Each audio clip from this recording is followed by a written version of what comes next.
দেখুন বন্ধুরা, আজকে হয়েছে আমাদের চেলা মাছের ঝাল। এই যে বেশ করে ঝাল ঝাল করে ঝাল করেছি চেলা মাছের।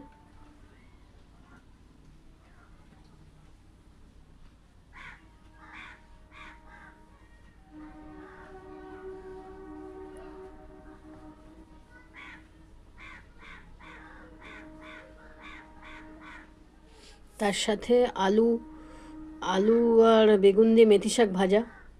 আপনারা জানেন আমরা মেথি শাক খুব পছন্দ করি, আর প্রায় দিনই হচ্ছে আমাদের হয়তো মেথি শাক ভাজা।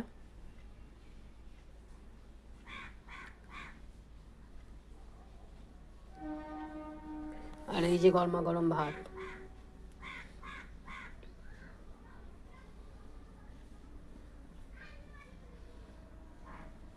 তো আজকের আমাদের এই ভিডিওটা আপনাদের কেমন লাগলো অবশ্যই কমেন্টে জানাবেন। লাইক, শেয়ার, সাবস্ক্রাইব করবেন, সাথে থাকবেন, পাশে থাকবেন বন্ধুরা।